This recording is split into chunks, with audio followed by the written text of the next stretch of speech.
Today, the Matt Walsh Show, cities across the country are adopting the LGBT pride flags as their official flags. Wokeness is not as dead as we might like to believe. Also, the Attorney General says the FBI is still going through Epstein material. What is taking so long exactly?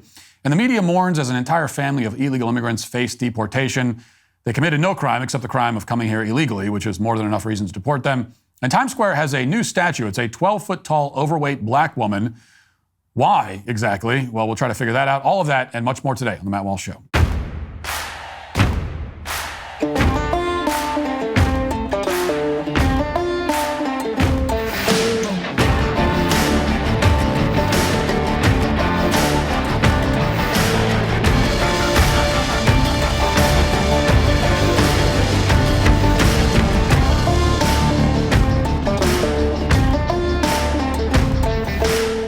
If your mattress has the supportive qualities of wet cardboard and you wake up each morning feeling like you need an on-call chiropractor, then it's time to check out Helix Sleep. Improve your nights and start genuinely sleeping well so you can wake up each morning feeling like you actually got some rest and you're ready to take on whatever the day has in store.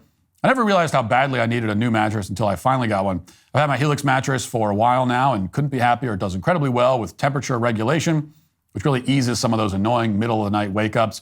Keeping cool and comfortable is essential as the temperatures continue to warm up and we head into summer. Plus, it's easy to connect to other wearable devices so you can actually see the data to back up your sleep improvements each night. No more questioning. What makes Helix different is that they don't just sell you a random mattress. They actually match you with the perfect one for your body and sleep style. Whether you're a side sleeper, back sleeper, or somewhere in between, they've got you covered. All you got to do is take their sleep quiz and find your ideal match. Trust me, when you find the right match, you'll wonder how you ever slept on anything else. Right now is actually the perfect time to upgrade your sleep because Helix is offering a fantastic Memorial Day early access sale. Go to helixsleep.com/Walsh to get 27% off site-wide, plus a free bedding bundle, which includes a sheet set and mattress protector with any Luxe or Elite mattress order. That's helixsleep.com/Walsh for 27% off site-wide, plus a free bedding bundle with any Luxe or Elite mattress order. helixsleep.com/Walsh. You may have missed it, but a couple of years ago, history was made in the state of New Hampshire. We're not talking about the invention of some miraculous drug or a breakthrough in rocket technology or anything like that. We're talking about something much, much more significant. A woman named Talisha St. Mark became the first black woman in New Hampshire to serve as a federal magistrate judge. As one lawyer said during her swearing in, quote, "I don't think anyone in this room is surprised that you're making history." The New Hampshire Bar Association wrote a lengthy article about how Talisha was breaking barriers. And as you can see, the new judge was all smiles in the court. There she is. By all accounts, thanks to Talisha, great things were coming for the state of New Hampshire. But a couple questions remained unanswered. What exactly would Talisha accomplish once she got on the bench? In what ways would she shock the world with her legal acumen? Well, we don't have to guess about the answers to those questions anymore. And that's because recently, Judge Talisha issued the first major ruling of her career. And it's a ruling that it's worth talking about because it underscores a much larger effort that's underway to undermine the identity of this country at a very fundamental level. Specifically, Judge Talisha, in her infinite wisdom, determined that it was completely legal for Nashua City Hall to ban the Appeal to Heaven pine tree flag, while at the same time flying the so-called pride flag outside of City Hall.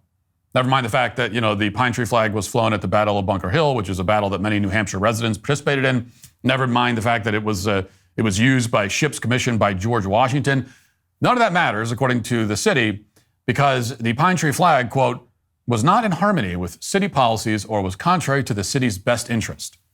Now, on the other hand, the pride flag, which is just a horizontal rainbow that some gay guy drew in San Francisco in the 70s, is apparently completely compatible with the policies of the city of Nashua. And therefore, the judge ruled that the city can fly the gay pride flag while prohibiting people from flying the Revolutionary War flag. Now, to be clear, the City Hall at Nashua has a citizens flagpole, which normally flies flags that citizens want to be flown. And over the years, those flags have commemorated everything from Greek Independence Day to International Francophone Day. In fact, here's a picture of the Greek national flag flying outside Nashua's City Hall. You can see it there. So it's usually a pretty open forum for people to fly the flags they want. But it's not an open forum anymore. In order to protect their ability to fly the pride flag, which is profoundly sacred to them, the city government has effectively shut down the ability of citizens to fly flags commemorating what they want to commemorate, including major battles of the American Revolution like Bunker Hill. And path-breaking judges like Talisha St. Mark are signing off on it. This is an extraordinary development, especially since it's taking place not far from the birthplace of the American Revolution. But it's not just happening in very liberal states like New Hampshire. We're seeing similar efforts to canonize the pride flag in liberal cities that are located within conservative states, particularly in Utah and Idaho. This is the big act of resistance that several liberal enclaves have decided on. And we'll start with Boise, which is the capital of Idaho. And recently the state passed a law requiring that only official government flags could fly at government buildings, which makes a lot of sense. And in response, Boise just passed a resolution declaring that the pride flag is indeed an official flag of the city. Yes, they have named the pride flag as an official flag of the capital city of Idaho. Now, before we break this down and all the perverse implications, I have to admit that, a random female protester at the Boise City Council said pretty much everything that needs to be said about this decision. I don't know if she's interested in a political commentary career, but if not, she should be, because she really sums up the situation pretty well. Watch. You're a bunch of frickin' commies. You think gay people are the only people who are entitled to anything? The American flag covers everybody in the country. Yep, pretty much. In case you couldn't make it out, she calls all the pride flag supporters frickin' commies, which they are. And then she explains that every single demographic group does not need to have its own flag, and that's, because we already have the American flag, which covers everybody, and, says that all these people are incredibly narcissistic. And she does all this in about 10 seconds, so it's really quite poetic. It's also a much better argument than anything the pro-pride flag people could come up with. Here, for example, is the statement from someone named Colin Nash, who was apparently the president of the Boise City Council. And here was his argument in support of making the pride flag an official government flag in Boise. Now, I'm not going to spoil anything, but this has to be one of the greatest rug pulls in the history of political speeches in any context. Because this guy really leads you into believing that things are going a certain way. And then right when you think you know where it's going, he completely subverts your expectations. None of it really makes sense, but it's incredible to behold all the same.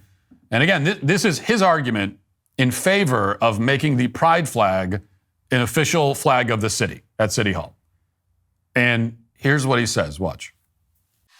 I'm going to take a chance, get a little personal, and hope I can trust you all. About 15 years ago, I was recently married, and I had a secret. And in retrospect, the secret was very small and dumb. But when you're young and 20, and it felt very big and it felt very weighty. And sometimes I would drive home. I had a long commute along the highway, and I would just wonder, what if another car just hit me and I wouldn't have to talk about this? I wouldn't have to bring this up with my family, and I wouldn't have to deal with the consequences of what I felt were a pretty big deal. And it was a really hard time in my life. Eventually got out of it with great support from my lovely wife. And I'm not gay. Now, you can watch that clip 15 times, and even when you know that's coming, it's still a surprise. There's all that buildup.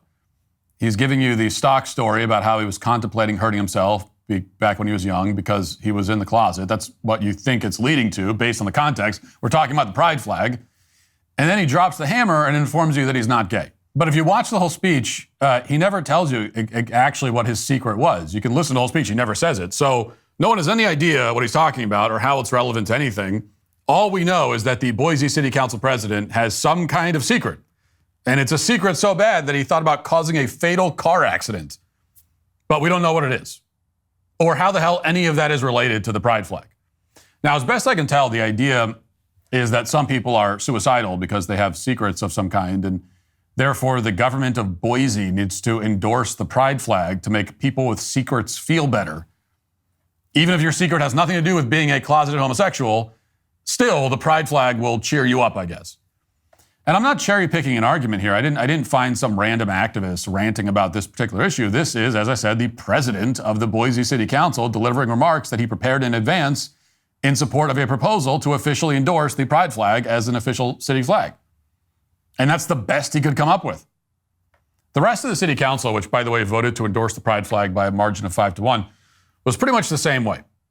Some of them mentioned that gay people don't have enough rights, even though they didn't explain what they were talking about. Even the lone dissenting voice was embarrassing. The woman who voted against the pride flag just said that, well, essentially she was worried that the city would be sued if it endorsed the pride flag, so she had no backbone at all. The bottom line is that no one on the Boise City Council delivered a rational explanation for why the city should fly this flag, because there is no rational explanation for it. But in Boise, a lot of people support it. A local news station interviewed a few random people on the street, and here's what they had to say. When you're walking past Boise City Hall, you'll see 3 flag poles flying 5 flags, one of those being a pride flag. But a new law makes flying it illegal. At the end of the day, it doesn't hurt me. If the mayor decides that she wants to fly it, great. The city of Boise simply tells Idaho News 6, quote, the city will continue to fly existing flags on city property. They declined to expand on that statement in any way. You're not taking the American flag down to fly it, right? So yeah. I don't know why it matters, you know? I'm just like, just let people be who they are. What would be the harm in it? And it makes a positive statement about our community and its values. I think it's very important to show representation for people in this city. We have gay and LGBTQ plus members in our community who I think at this time need our support. Live your life, let them live their life. That's right. There you go. There you go. Now, you can see the reporter, who presumably, like the president of city council, is definitely not gay, nodding along at the end of that footage. And this is the kind of dispassionate coverage you get on issues like this. But of course, nothing these people are saying makes any sense. Live your life, let them live their life. And that's what he says. But that has nothing to do with shoving a partisan, radical ideology down the throats of everybody who doesn't agree with it, which in particular includes all real Christians in Boise. The LGBTQI, plus pride cult is effectively a secular religion, or at least a sect of a secular religion. And giving these people, and only these people, the endorsement of the government is the exact opposite of live and let live. It's an attack on both Christianity and the national identity of this country. Live your life and let them live their life is precisely what you aren't doing when you make a homosexual flag into an official flag of the city. And again, the reason this is worth talking about is that it's happening all over the place. It's not just New Hampshire and Idaho. It's also happening in Utah, of all places. So take a look at this image. There you see the mayor of Salt Lake, Erin Mendenhall, and she's unveiling a set of new flags that are officially sanctioned by the city, including an LGBTQ plus pride flag, the Juneteenth flag, and the transgender pride flag. Just like in Boise, Salt Lake's government is introducing these flags in response to a state law that prohibits government buildings from flying flags that don't represent a city. So a country. So their solution is to declare that the Juneteenth flag and the trans flag and the LGBT flag do in fact represent the city of Salt Lake officially. Because, nothing says Mormon values like BLM holidays and child castration, apparently. So these cities are doing the opposite of what they should be doing. And I don't just mean that, they shouldn't be recognizing the LGBT flag. Obviously, they shouldn't do that. I mean that the government shouldn't recognize the quote-unquote LGBT community at all. LGBT people are not a nation, so it makes no sense for them to have a flag, much less one that flies on a government building. They also aren't really a community. The fact that a bunch of people share the same sexual proclivity does not make them a real community or a coherent group that the government should give any special recognition to at all. Right? As the woman said in the first video we played, well, you're just an American. You're already covered. We don't need to give you special recognition because you're an American who also happens to have these sexual proclivities. There should be no context where the government recognizes that. It has nothing to do with public policy, or at least it shouldn't. Now, it seems that the current administration realizes that. Reading now from the post-millennial quote, the Trump administration has slashed more than $800 million in federal research funding from the National Institutes of Health for studies related to LGBT health. One example of cut funding included research being done at Harvard University's medical school regarding the mental health of LGBTQ youth. The funding was terminated by the NIH on March 12th. The NIH informed Harvard that research programs based on gender identity are often unscientific, have little identifiable return on investment, and do nothing to enhance the health of many Americans. Many such studies ignore rather than seriously examine biological realities It is the policy of NIH to not prioritize these research programs, close quote. Now, one of the reasons this matters is that at Harvard and many other universities, they blame Republican legislation for the mental health of LGBT youth. And that's the goal of these studies. They try to make the argument that, if you ban child castration, you're going to cause mass suicides.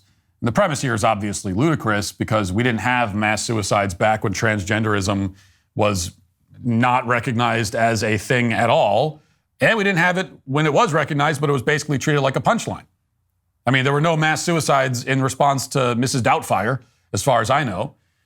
So this is all fake research. It's explicitly political and fraudulent, and now it's being shut down. The Hill adds this, quote, the HHS began laying off thousands of workers earlier this month, including personnel at the National Center for HIV, Viral Hepatitis, STD, and Tuberculosis Prevention, and the Global Health Center Division of Global HIV and TB. Within the Centers for Disease Control and Prevention's Division of HIV Prevention, 5 branches were eliminated completely, including the research, surveillance, and prevention communication branches. Now, none of this is happening without a lot of complaining, as you might expect. NBC News interviewed the CEO of a gay nonprofit in Los Angeles who issued this dire warning, quote, we've seen a radical decline in new HIV cases as a result of our HIV prevention efforts here in Los Angeles. What I'm incredibly worried about is if the county stops funding HIV prevention work, that new cases will skyrocket. They also interviewed a scientist at Harvard who said, quote, most of my colleagues are afraid to speak out. This is what authoritarianism looks like. Fear keeps people silent, close quote. So the message is that by eliminating a bunch of fake research into gender and homosexuality, a lot of people are going to die. And specifically, the gay nonprofit guy in Los Angeles says that people are going to die of HIV because apparently we need to study HIV some more. And if you disagree, you're basically Hitler. What's being overlooked here, of course, is how exactly HIV is spread. And if you think about that for 2 seconds, you'll realize that in reality, the impact that LGBT health issues have are either made up in the case of, claiming a lot of this stuff about mental health, or self-imposed. They're very often the product of reckless and dangerous sexual behavior. The AIDS crisis is the most obvious example. Monkeypox is another one. It's very easy to not get those diseases. We don't need to study it anymore. It's very easy to not get them. Every rational adult knows how to avoid it. If you're having random gay sex with strangers, you might get HIV and monkeypox. If you aren't, you almost certainly will not get either of those diseases. So really no need to spend another $100 million studying the issue. In cities where the pride flag is the equivalent of the American flag, you're not allowed to say any of this out loud. They'll give you a lot of nasty looks in Boise and Salt Lake City if you besmirch the state religion. But the more these activists try to force this nonsense on everybody, the more it's important to say what's actually happening. So let's do that. A country that recognizes multiple flags carved out among various narcissistic interest groups cannot survive for very long. Everyone knows that. As the random lady said at the Boise City Council, only a dumb commie would disagree. And the more these cities pass absurd laws like this, and the more Harvard researchers pretend that they need a few more $1 billion to study gay health issues, the more everyone can tell that the random lady in Boise is a lot smarter and a whole lot more honest than any of the activists and government officials who shouted her down. The LGBT club is clearly scrambling in desperation at the moment. All the Trump administration has to do now is continue what they're doing and take every step necessary to shut them down for good. Now let's get to our 5 headlines.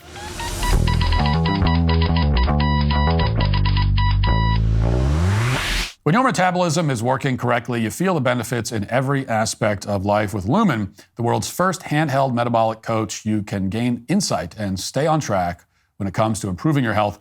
Think of your metabolism as your body's engine. It's what transforms food into the energy that keeps you going all day. When your metabolism is working at its best, practically everything gets better. Weight management becomes easier. Your energy stays up, workouts are more effective, and you can even sleep better. That's why Lumen was created. Plus, using it couldn't be simpler. I breathe into my Lumen first thing in the morning to understand my metabolism, get a personalized nutrition plan for the day. I can also check before and after workouts and meals to know exactly what's happening in my body in real time. Make informed decisions about your nutrition and lifestyle this spring and summer with Lumen. The warmer months are coming. Spring back into your health and fitness. Go to lumen.me/Walsh to get 15% off your Lumen. That's lumen.me/Walsh for 15% off your purchase. Thank you, Lumen, for sponsoring this episode. All right, as I record this, there is the news has just broke that there's white smoke coming out of the Sistine Chapel, which informs us that a new pope has been selected. At this moment, we don't know who the new pope is, so I'm not going to speculate about that. So tune in tomorrow, and I'll get my take on as that news comes out, and I'll get my take on it tomorrow. But there is, at least at this exact moment, we know that there is going to be an announcement today. So we'll put that on hold for tomorrow, and we'll start with this. Attorney General Pam Bondi yesterday was asked about the Epstein files, and here's what she said. James Comer said yesterday that all the Epstein files are missing. Can you confirm the status of them? We still haven't heard from you. No, the FBI, they're reviewing, there are tens of thousands of videos of Epstein with children or child, and there are hundreds of victims. And no one victim will ever get released. It's just the volume, and that's what they're going through right now. The FBI is diligently going through that. I haven't seen that statement, but I'll call him later and find out. Okay, so if you didn't hear the question, it was about the claim that the actual Epstein files are missing or destroyed. And that was the question. It was like, is that why we haven't seen them? And Bondi says, oh, that's not true. So she says that they haven't been destroyed. And the reason she says that we haven't seen any files is that the FBI is still going through them. And there are lots of videos of child abuse that they have to sift through. Now, that excuse makes sense if you just woke up from a coma yesterday. But if you didn't, then you know that Epstein was arrested 6 years ago. Are we supposed to believe that the FBI is still going through this material 6 years later? Is it that much material that it takes 6 years to go through it? We're supposed to believe that 6 years after the fact, they're still gathering the facts. 6 years after he was arrested, right? Like, whatever, 5 years after he died, and they're still gathering, they're still on a fact-finding mission. I just don't buy it. I just don't buy it. Especially because obviously nobody expects or wants them to release videos of child abuse. That's not, when we talk about releasing the Epstein files, the actual Epstein files, not the files that were released in the binders, several weeks ago, which had no new information at all. But when we talk about that, we're not saying, these horrifying videos are made. Clearly not. All we want to know is who Epstein's associates were, which prominent and powerful people are documented to have engaged in the sexual abuse of minors, what are the names, and what is the documented evidence against them. And if that evidence, as we expect it does, includes horrific videos, clearly you're not publicizing those, but we want to know that they exist. And then the next follow-up question is going to be, okay, so when are they getting arrested? Why are they not arrested? So that's all we want to know. And it's just impossible to believe that 6 years later, they still don't have answers to these questions. It's absurd. It's just not credible. So why are we getting the runaround? That's certainly what it seems like. It seems like this is a runaround. Because I don't buy it. The fact that we can't release anything, the claim that nothing can be released because they're still going through it, I just don't buy it. How can anyone believe that? You're like insulting our intelligence. It's been 6 years. Obviously, you know everything that's in there. So it seems to me that there are two possible answers as to why we haven't seen the actual Epstein files, why nobody's been arrested, why there's been no, as far as we know, there's not even any plans to arrest anybody. Like there are two possible answers. And neither of them are good. One answer is that for some reason, some of the people in the administration are involved in covering this information up. The other is that they don't actually have much more information than what's already been made public. That's the other possibility. Either this is being covered up, or you don't have, or you got nothing. You don't have anything. Now, if it's the second option, that would mean that these smoking guns were destroyed a long time ago, and so now they just don't have anything. And which, remember, that was the question that was asked. There have been claims to that effect that has this stuff been destroyed, and so now there's just nothing. No, I being someone who tends towards cynicism, I tend to believe I think there's a good chance that it's the second option. The evidence, the evidence that implicates rich and powerful people was destroyed a long time ago, and now so they don't have it. It's either that, or, as I said, they have it, but they're not telling us. They're covering it up. And then they're covering it up because why would they be doing that? Well, I don't know. I mean, one of the reasons could be that they have this blackmail material and they want to still be able to use it. And once you publicize it, you can't use it as blackmail material. I don't know. I mean, we can only speculate. We're left to speculate because we're not being given the whole story. And the problem is that,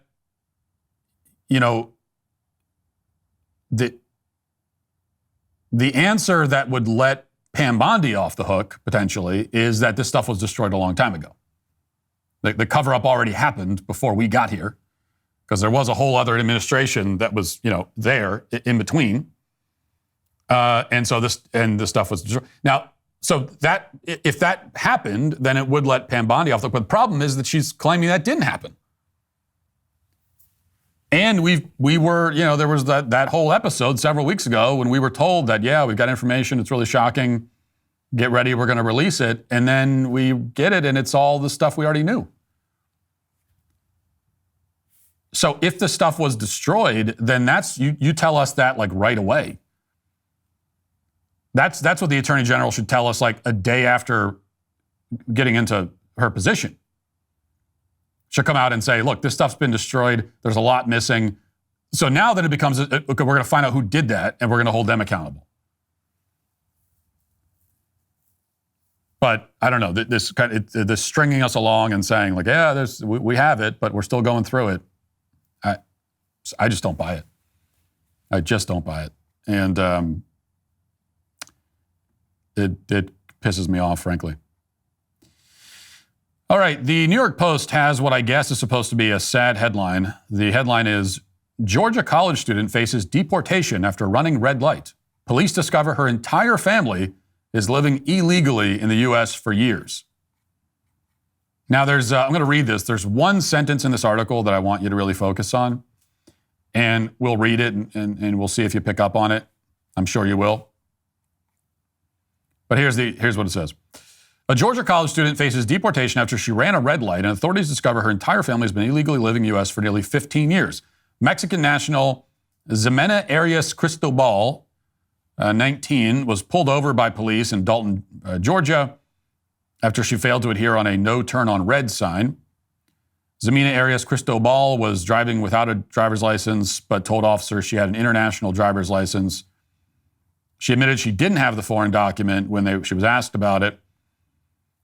In 2010, Arias Cristobal was brought into the U.S. illegally by her parents when she was only 4 years old. Because of her non-citizen status, Arias Cristobal was paying out-of-state tuition for school despite living in the area.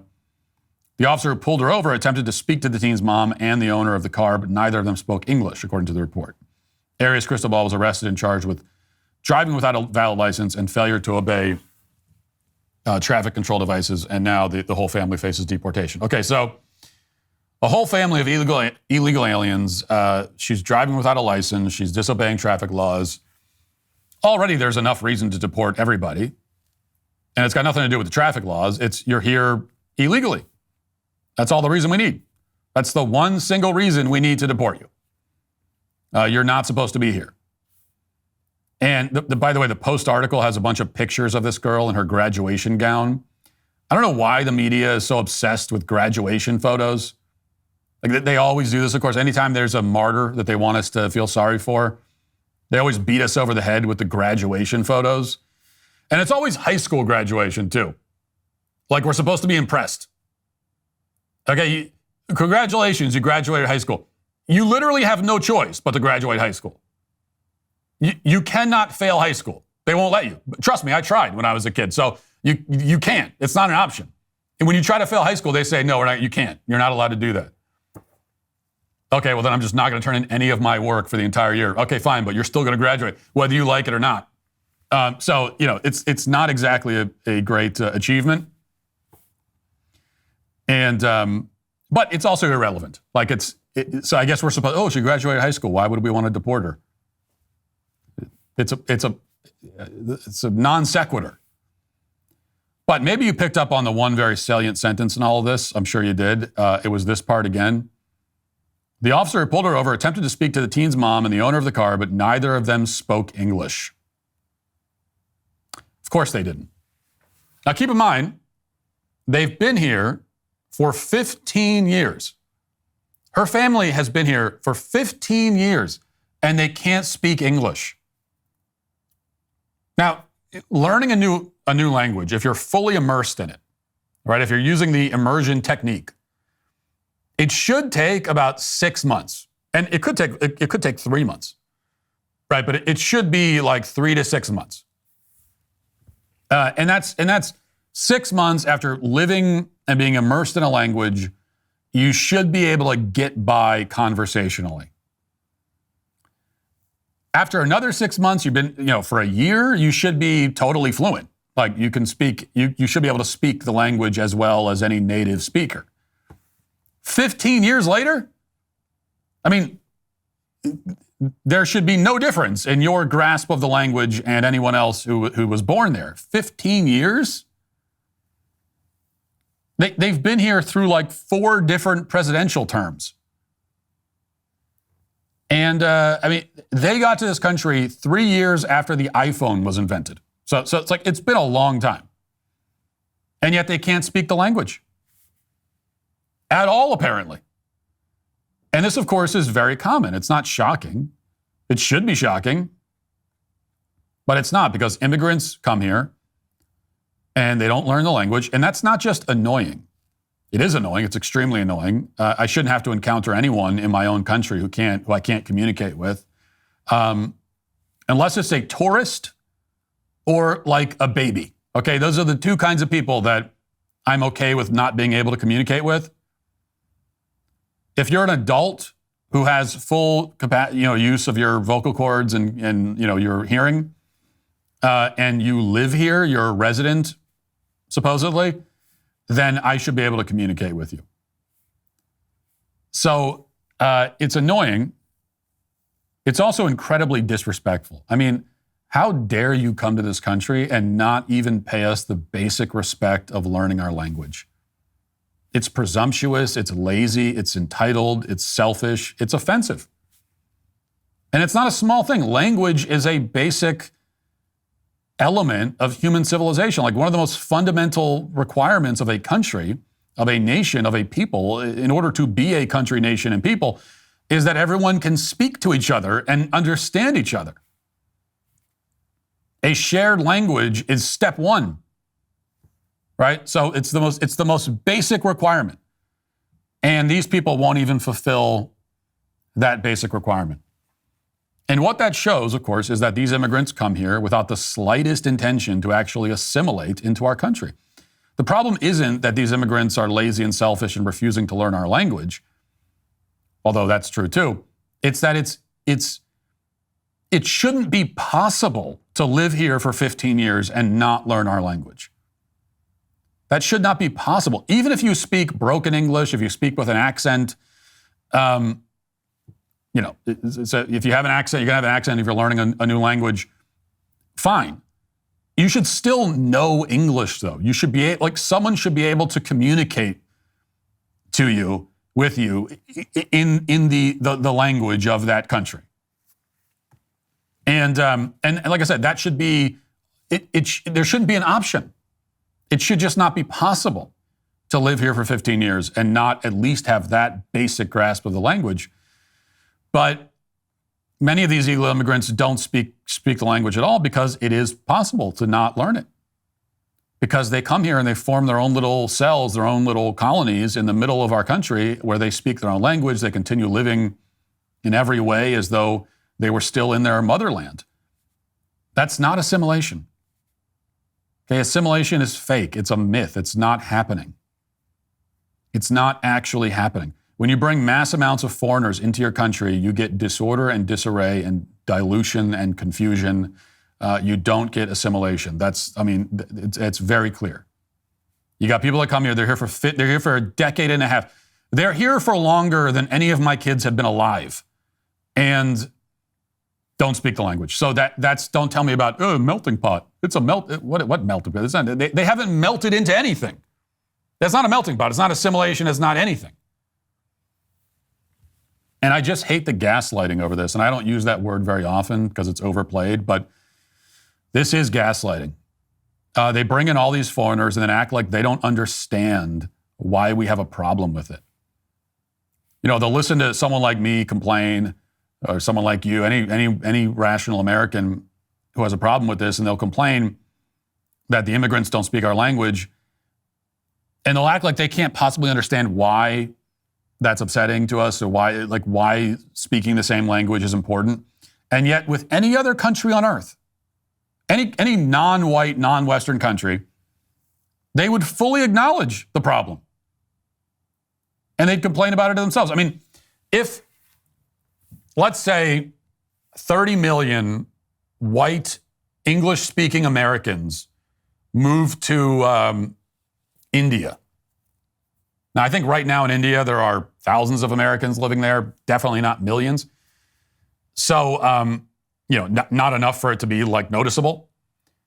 But let's say it was tens of millions of English-speaking white Americans just moved en masse to India. And let's say they all moved there. They kept speaking English. They kept all of their white American customs. And over time, as a result, India started to become Americanized. India started to become more like America and less like India. Let's say that all of these white Americans who moved there en masse, illegally, let's add, not in accordance with the laws of India, but they ignoring the laws, they just took it upon themselves. And in not too short a time, what ends up happening is that India is pulled more too close. They pull India towards themselves rather than them going and assimilating into India. So let's say that happens.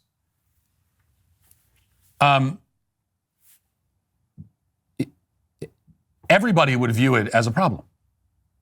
Like no one would say that, oh yeah, that's fine. That's fine. Nobody would say that.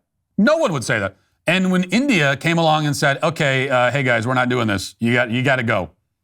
Now you can't do that. This is India. This is our country. You can't just move. You can't move here by the tens of millions and try to turn our country into yours. You can't. We're not going to let you do that. So if India rounded them all up and kicked them out, nobody would object. Everybody would. I wouldn't object. I would say, yeah. I mean, that's what you should do. I would do the same thing if I was in your shoes. And so it's only with our country that it's a problem. Only in our country are we expected to put up with this thing that no one else would tolerate. No one would tolerate. And only for us is it an issue. And so that's the gaslighting. You know, because you know what? People recognize that, I'm just using India as an example. People recognize that India is not just a geographic spot on the map. people recognize that India is India because of Indians. And they also recognize that, if you were to, if you ever seen the show The Leftovers on HBO, which is a great show, by the way. But in that show, the premise of the show is that one day, like I forget what it is, but 5% of the world population just disappears. And with no explanation. They're just gone, right? Well, if there was a scenario like that, and tomorrow it was a leftovers situation, but it only hit India, and all the Indians in India just like disappeared, and then a bunch of white Americans moved to India and took over, well, that's not India anymore. Like everyone would understand. It's like, that's not, to call that India doesn't make any sense anymore.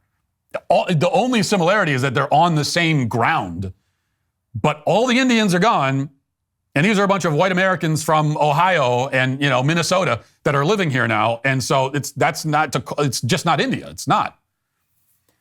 And again, everybody would understand that, and no one would object to that point in the case of India or of China or Japan or South Korea, right? Or Saudi Arabia or Honduras or any other country. It's only in this country where we're told that, well, you're just as much a valid citizen of this country as long as you just happen to be here.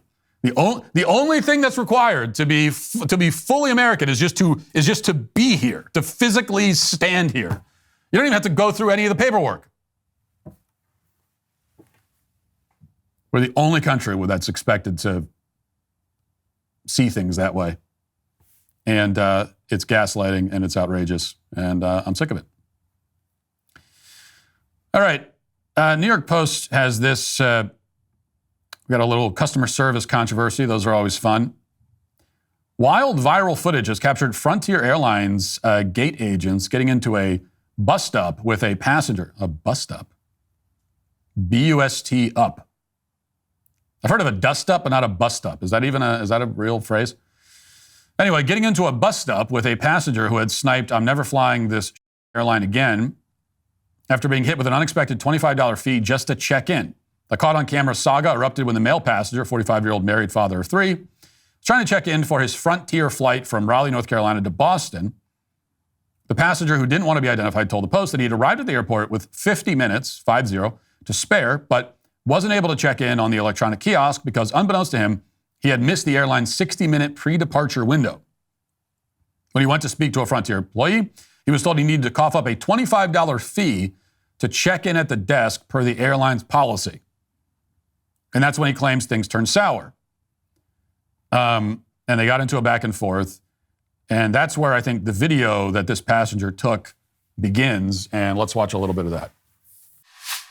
And you think you're going to check me in? I bet you we won't. Okay? I paid for a ticket. And you didn't pay $25 for an agent assist fee, and you checked in 3 hours later. Hello. I just said that I. Get on your flight. Yeah, I just said that I would pay the $25. And you thought you was going to get on your flight. And you thought you was going to get on your flight. And you thought you was going to get on your flight. I literally paid for a ticket. I'm here 30 minutes.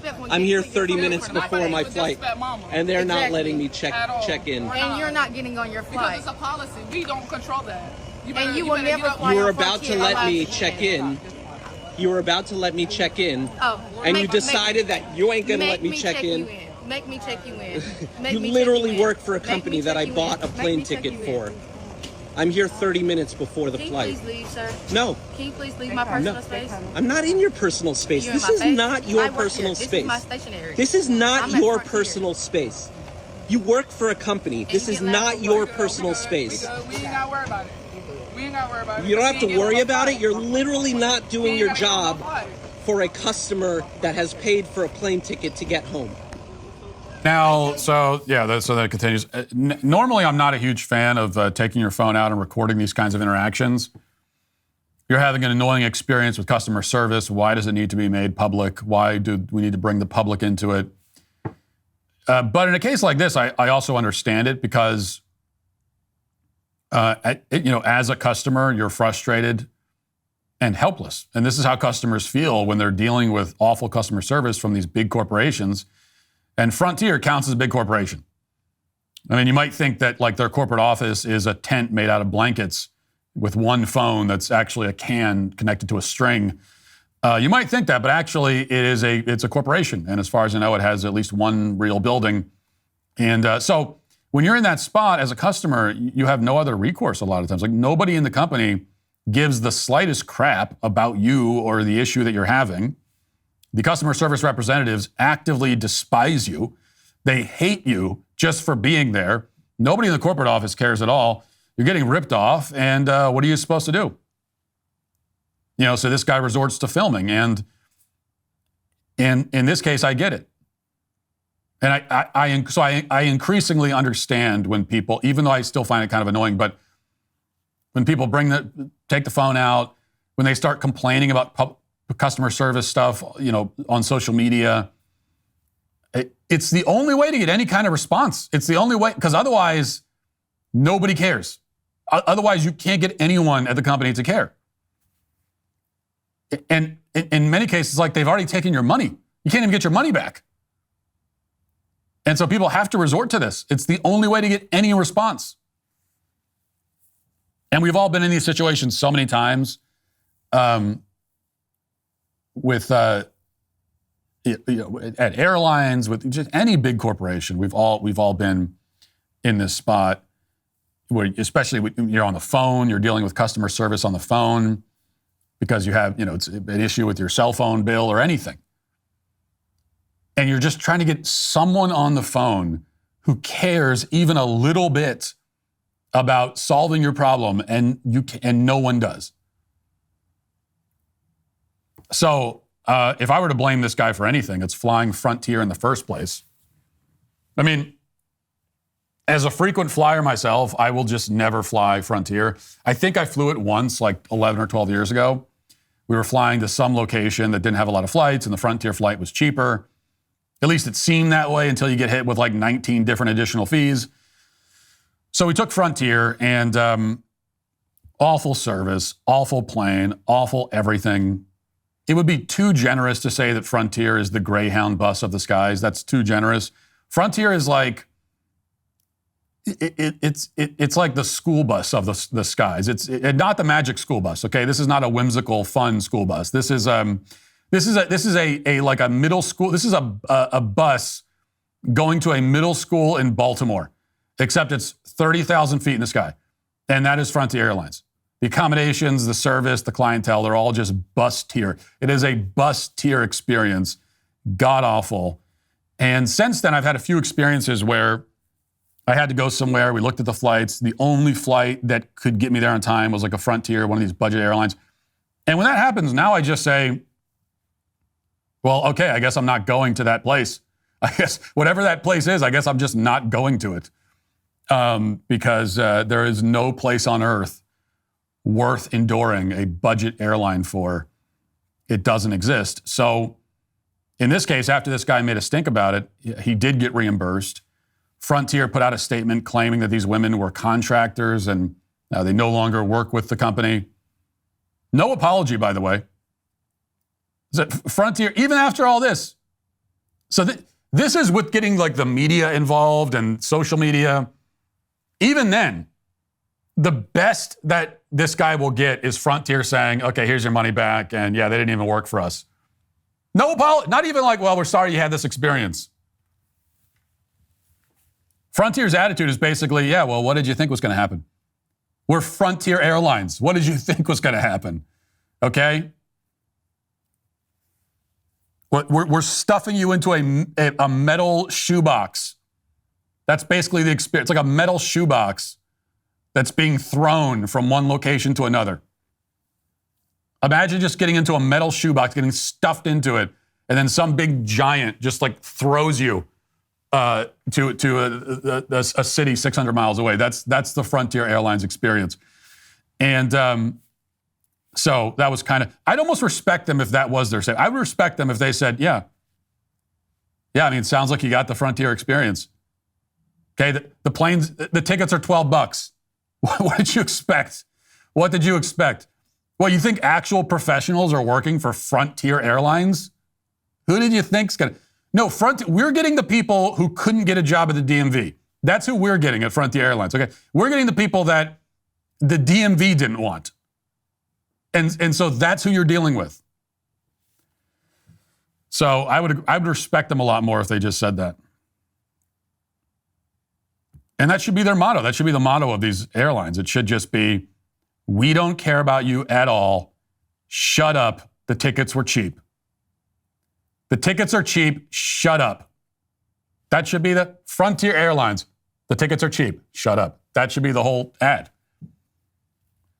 But it's not just Frontier. Customer service is abysmal everywhere. I went to Dunkin' Donuts. I don't know why I do this to myself, but I went to Dunkin' Donuts, which is like the Frontier Airlines of fast food breakfast establishments, and they gave me a breakfast sandwich that was ice cold in the middle. And I am not one to complain usually about this kind of thing. I'm very much I'm very much a middle-aged man approach to these sort of customer service things. And so usually if I order something and it's not exactly right, I'm like, all right, well, I guess I'm just eating this now. I'll go. I mean, I've had times where I go to, McDonald's. Again, I go to McDonald's and they hand me a bag. It's like, it's totally not what I ordered at all. It's, you order a Big Mac and you get the filet fish, right? And I just go, okay, well, all right. Well, I guess I could just have that. I mean, fine. It's still food. Like it's all food made from the same thing, probably. This all comes from the same, I don't know. It comes from the same part of the rodent that they're getting it from. So who cares? But anyway, in this, it's like, I can't eat it. I can't, it's cold in the middle. It's not even, I know it's frozen to begin with. So I can't say it's not cooked. It's already like pre-cooked frozen, but it's like, can I at least get it heated? Like, can you warm it up? And so I went back to the guy and I said, hey, the breakfast sandwich is cold. And this is what he said. He says, okay. That's what he said. Okay. And so I said, can I get another one? Can I get one that's warm? Can I get one that's not the temperature? Can I get one that's not a popsicle? I didn't want a breakfast popsicle. I didn't want a egg-flavored breakfast popsicle. Can I get do I have to explain the rest of it? I said, can you heat one up? Can you put it in the microwave for a couple of minutes first? And then he goes, yeah, hold on. Then he takes it, and then he comes back and just hands it. No apology, nothing. Not even the slightest attempt I know he doesn't care. I get it that you don't care. I understand you're getting paid $13 an hour. You don't care at all. You just want me to leave. I get it. But your job is to pretend that you do care a little bit. Because almost everything you're doing, I could do. You could just, or that's another option. Just get the hell out of the way and I'll do it, okay? I can pour my own coffee. I can put my thing in the microwave. That's fine too. But then why do you have a job? Why are you even there? The only thing that you can add to this is just by pretending a little bit that you care. And they can't even do that. And then that's why I always find it hilarious when I hear about raising the minimum wage. We got to raise the minimum wage. We need to raise the minimum wage for, these customer service.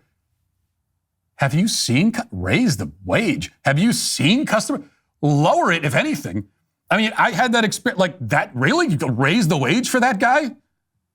Really? For what? For openly despising his customers? For hating a customer for wanting a hot breakfast sandwich? And what do we get? What is that worth? $40 an hour? Should we pay him the same, $200? Let's pay him the same rate as like an orthodontist. How about that? It's crazy. It's insane. Okay. And I think most people are just fed up with it. People are fed up with everything. People are fed up with the customer service. I used to think it was kind of a debate about what's worse. Because there are terrible customers too who are also a-holes. But I used to think there was kind of a debate. What's worse, the customer service or the customers? No, the customer service is way worse. It's so bad. It is so terribly bad. And then that also creates customers who are jerks. Like you're getting me, and I know it might shock you to learn because of how, but in like I said, customer service situations, I'm very easy to get along with. I tip well, easy to get along with. I'm not looking for trouble. I just want to get my food and go. I'm not looking for any kind of, I'm very easygoing in those environments. And you're getting me to the point where I'm just sick of it, where I'm like, even I'm going to start yelling and asking for the manager. So when you can take someone like me and get me to that point, then that means that things are really bad. The customer service is just really, really bad. And it honestly is. So that's it. That's the lesson there. As Doge continues to surgically cut the fat from decades of bloated government spending and corruption, Pure Talk, the cell phone company I use for business, is cutting the fat from the wireless industry. That's right, Pure Talk says, I don't think so, to $100 a month cell phone plans. Just wasteful and irresponsible. Instead, they're offering America's most dependable 5G network at America's most sensible price. Listen to this: unlimited talk, text, and 15 gigs of data plus mobile hotspot for just $35 a month. And the best part, right now you get a free 1-year membership to Daily Wire Plus. With Pure Talk's U.S. customer service team, you can switch hassle-free in as little as 10 minutes. You don't need Doge to cut the fat from your wireless bill. You need Pure Talk. You know, in uncertain economic times, everyone can use a little extra saving in their day-to-day. And Pure Talk helps you do just that. Go to puretalk.com/Walsh. Switch to Pure Talk at puretalk.com/Walsh. You get a year of Daily Wire Plus for free with a qualifying plan. Pure Talk, wireless by Americans for Americans. Becoming a member of Daily Wire Plus isn't just a subscription, it's a statement. It means that you're joining millions of Americans who share your values, respect our history, and are committed to building a stronger future. Members get ad-free, uncensored access to our daily shows from the most trusted names in media, in-depth investigative journalism, and entertainment that actually reflects what you believe. Movies, documentaries, and series reshaping the culture in real time. Join now. Head to dailywire.com/subscribe. Now let's get to our daily cancellation.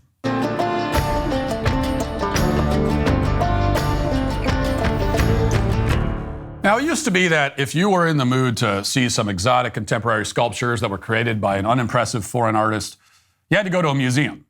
And that was pretty much your only option. You know, it was like going to a movie theater before Netflix or buying a book at Barnes & Noble before Amazon. We had dedicated buildings for everything, including contemporary art. And if you didn't drive to a museum with an express intent of quietly observing a groundbreaking new sculpture, in all likelihood, you probably wouldn't see one at all. But then, as we all know, museums fell out of favor, at least for this particular purpose. You find a lot of theories as to why that happened, but in this case, the simplest explanation is probably the best. People stopped going to museums to see contemporary art because contemporary art is really, really bad.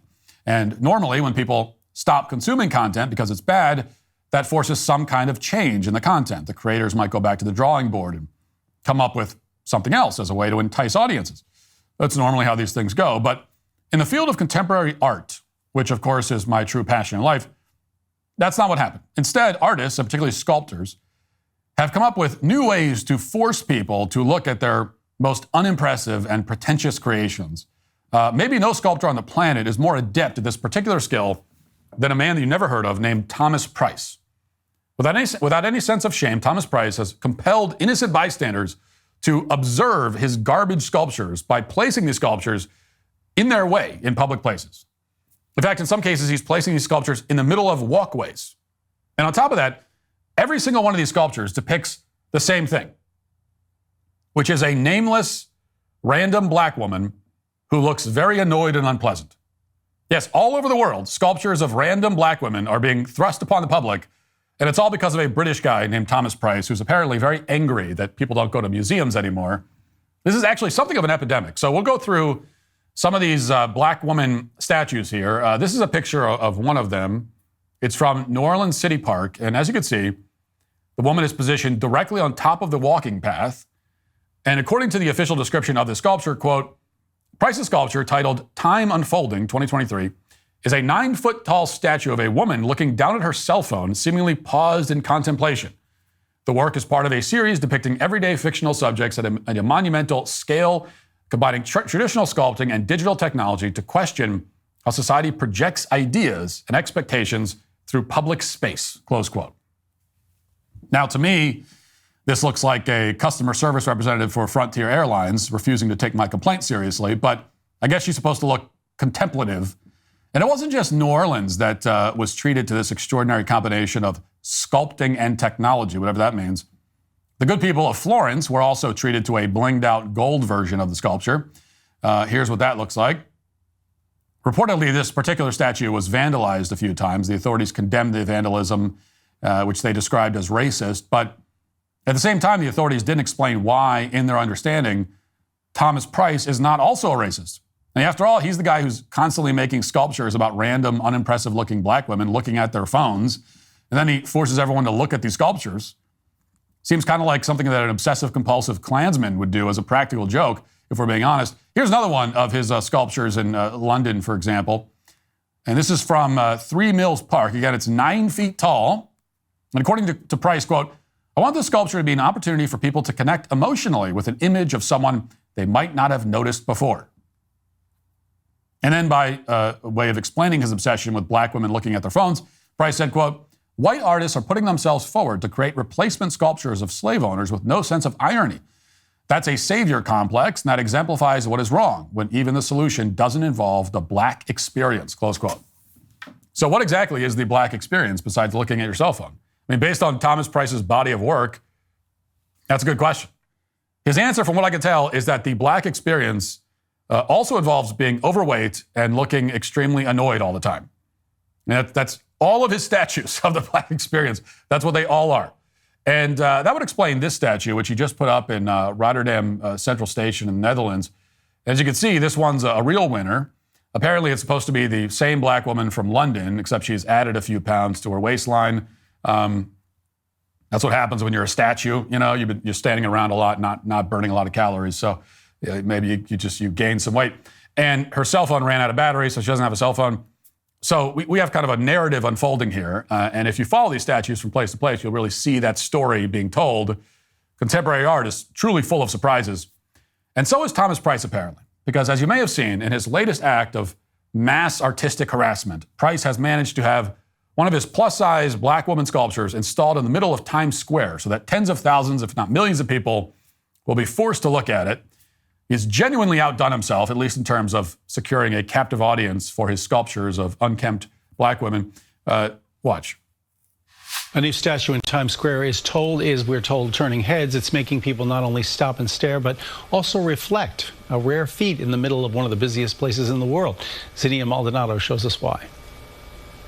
At 12 feet tall, in the middle of Times Square, stands a bronze sculpture of a young woman. It's instantly stood out. It's powerful. It's so tall and big. The sculpture, created by artist Thomas Price, was unveiled at Duffy Square last week, and in just a matter of days, it has stopped hundreds in their tracks. Who is she? Well, technically, she's whoever you want her to be. Me being a plus-size black woman, I kind of looking at it was just like, oh, I wonder what me as a small child would have thought looking at something like that. Representation. Tourists and New Yorkers we spoke with expressed different interpretations of what she represents to them. It's a plus-size woman. I'm a plus-size man. I'm African-American. It's an African-American woman statue. So just seeing another piece for me to stop and just have a moment with was very powerful. If you look at the eyes, it's looking straight at something. It's focused. It's purposeful. I really love the woman who praises it. She's trying to find some way to praise this statue because she doesn't want to seem racist. And so she says, "It's really tall." Like if that's the best, that's a pretty good. I mean, if you make a statue, a 12-foot tall statue, and you show it to someone and say, "What do you think of my statue?" And they go, "Oh man, it's so tall." Then that's a pretty good sign that they don't actually like the statue. Now, at the risk of offending all of the plus-size black people who find this statue to be inspiring, I do have to offer some criticism here. But before I do that, I'll offer a compliment to Thomas Price. And according to the Times Square website, this statue was inspired by Michelangelo's statue of David, which we'll put up on the screen here just as for a comparison. Quoting from the Times Square website, in her depiction, one recognizes a shared humanity, yet the contrapposto pose of her body, is that like I don't know, and the ease of her stance is a subtle nod to Michelangelo's David, close quote. Now, if that's the case, and I have no reason to doubt the Times Square website, then we can only thank God for the fact that Thomas Price did not emulate the whole nudity aspect of Michelangelo's David statue. So, that's something to be thankful for. The bigger difference, though, aside from the fact that the statue of David is made with infinitely more skill and artistry, is that David memorializes and honors the biblical figure of David, who is both a real person and also one of the most iconic religious and literary figures in the history of the world. And by contrast, the black woman statue and the others cropping up across the globe memorializes nobody in particular. Now, maybe it's supposed to be a celebration of blackness or something, but it doesn't even accomplish that because the woman is frumpy and overweight. I mean, he could have made a sculpture of a black person who looks like Zeus or something, like impressive, strong, imposing. Instead, he gave us a statue of Queen Latifah on her day off. Now, public art, particularly statues and monuments, should do two things. First, it should point our eyes and hearts towards something beautiful. And secondly, it should celebrate some important figure in our history or our shared cultural mythology. And as long as it does the first, which is point our eyes towards something beautiful, the second isn't always necessary, but these statues do neither. And at the same time, the left is glorifying this garbage. They're tearing down statues that actually do memorialize significant figures in our history. New York took down the Teddy Roosevelt statue outside of a museum of natural history. New Orleans and Virginia both got rid of their Robert E. Lee statues. And now in Chicago, the mayor is suggesting that the city is about to hide two statues of Christopher Columbus, an infinitely more impressive man than any politician who's ever led the city of Chicago. Watch. We do have to make sure that our presentation is depicting not just truth, but the best part of our existence, which is our collective humanity. The Park District is planning to clear away the larger Grant Park statue's base and redesign the plaza as a gathering space that will accommodate temporary art. Now, as the Chicago Tribune summarizes this plan, quote, the Grant Park and Arrigo Park Columbus statues have hung in political limbo since then Mayor Lori Lightfoot removed them amid protests in 2020, but Mayor Brandon Johnson's newly appointed Park District CEO announced a deal last week to loan the smaller statue, which had been in Arrigo Park, for a planned Italian immigrant museum and clear away the larger Grant Park statue's base. The Italian-American Human Resources Foundation of Chicago blasted the agreement to get the statue back as cultural treason, saying, quote, the statue will be hidden away indoors out of public sight as part of an undefined museum-style exhibit, a sad final disposition of a statue of the heroic navigator whose voyages led to the introduction of Western European civilization and culture to a new world, close quote. I think cultural treason is one of the better ways of describing what's happening here. They're not just removing the statues of heroes like Columbus, as deranged as that is already, to remove those statues. They're also installing random obese women as a replacement. And they're doing it because they have no historical heroes of their own. You know, everyone who was born prior to, say, 2005 is inherently problematic to the left. And therefore, instead of monuments to great men like Columbus, people all over the world are being forced against their will to look at displays of generic mediocrity. But as annoying and depressing as this might seem, you have to remember that the reason these statues are being inserted into every public space imaginable is that if people aren't forced to look at them, nobody would bother. This art is worth precisely what people would pay to see it, which is $0. And that is why Thomas Price and his weird obsession with statues of bored-looking black women are today canceled. That'll do it for the show today. Thanks for watching. Thanks for listening. Talk to you tomorrow. Have a great day. Godspeed.